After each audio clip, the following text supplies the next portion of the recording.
کراچی میں رہنے والی ایک بہن نے بتایا کہ شادی کی پہلی ہی رات اس کے خاوند نے اس کے پاس آتے ہی کسی بات پر اختلاف کی وجہ سے اسے طلاق دے دی۔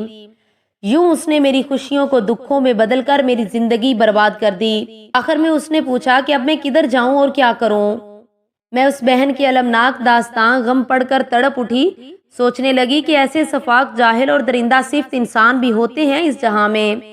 شادی کے بعد یہ وہ لمحات ہوتے ہیں جن کے متعلق ہر بچی نے بہت سے سہانے سپنے دیکھے ہوتے ہیں۔ وہ اپنے سرتاج کا سامنا کرنے سے پہلے مسلسل سوچوں کے گرداب میں پھنسی رہتی ہے کہ اللہ جانے وہ کیسا ہوگا کہ جس کو میرے والدین نے میری قسمت کا مالک بنا دیا۔ ایسا نہ ہو کہ وہ غصے والا ہو یا محبت کرنے والا، خیال رکھنے والا، دھیمے مزاج کا مالک، غم گسار جیون ساتھی ہوگا۔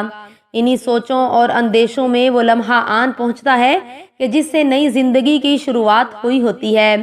ایسے موقع پر اگر اسے محبت کی چار باتیں، ہمدردی کے چند بول اور روشن مستقبل سے متعلق میٹھی با اخلاق گفتگو کر لی جائے تو وہ اپنے آپ کو ہواؤں میں اڑتی محسوس کرتی ہے۔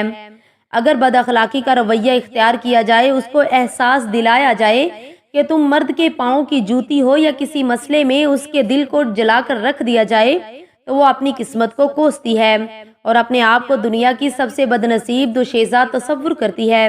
ایسا اس وقت بھی ہوتا ہے جب کوئی جاہل عورت پر اپنا رعب و دبدبہ جمانے کے لیے اس پر تشدد کرتا ہے یا اسے ایک طلاق دے دیتا ہے۔ ہونا تو یہ چاہیے کہ ایسے موقع پر اسے واضح و نصیحت کی جائے، قرآن و سنت کی روشنی میں اپنی آئندہ زندگی گزارنے کا لائحہ عمل طے کیا جائے اور نیک جذبات و خواہشات کا اظہار کیا جائے، اس لیے کہ پہلی رات گلابی تمناؤں، خوش رنگ آرزوؤں، امنگوں اور ترنگوں کی رات ہوتی ہے۔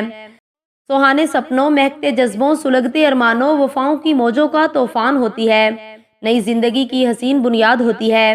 ایک حساس دھڑکتے دل کے لیے مچلتے ارمانوں کے سائے تلے حسین و دل فریب زندگی کا پہلا زینہ ہوتا ہے۔ مرتے دم تک ایک دوسرے کے ہو جانے اور ایک دوسرے پر قربان ہو جانے کے عہد و پیمان باندھنے کی رات ہوتی ہے۔ اللہ کے نیک بندوں میں یہ رات زندگی کے طویل سفر میں صرف ایک دفعہ آتا ہے۔ وہ اس میں خوشیوں کے شادیانے بجاتے ہوئے اپنے رب کے حضور سجدہ ریزیاں کر کے اسے مناتے ہیں۔ بچی کو باپ نے یا بھائی نے ماں اور باپ بن کر پالا ہو اور پھر کوئی اتنے لمبے سفر کو طے کرنے کے بعد منزل پر پہنچنے کے وقت سینے میں طلاق کا تیر مار دے تو ان رشتوں کے دل پر کیا گزرتی ہے۔ رحمت کائنات کو ابو لہب کے بیٹے نے جب مخاطب ہوتے ہوئے کہا کہ اے محمد، میں تیری بیٹی کلثوم کو طلاق دیتا ہوں، تو آپ کا دل تڑپ کر رہ گیا۔ آپ نے اپنی بیٹی پر جب طلاق کا تیر لگتے دیکھا تو اس وقت اللہ تعالیٰ سے یوں دعا کی، اے اللہ، اس پر اپنے کتوں میں سے ایک کتا مسلط کر دے۔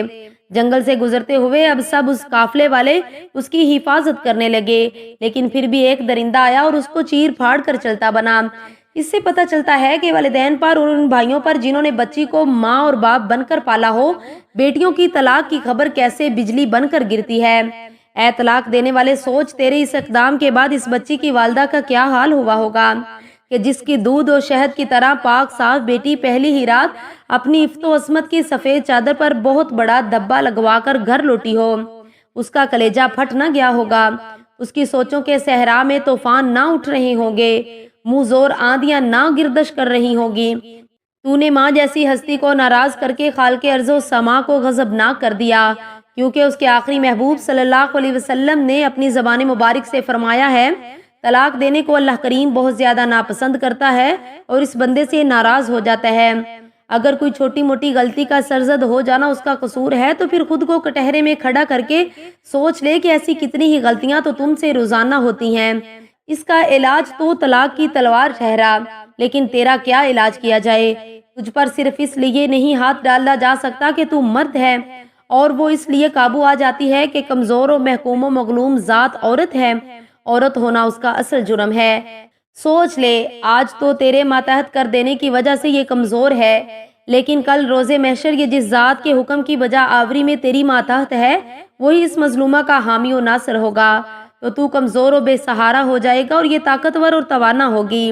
پھر اس ظلم کے بدلے میں تیرے ساتھ کیا سلوک کیا جائے گا، آج ہی سوچ لے۔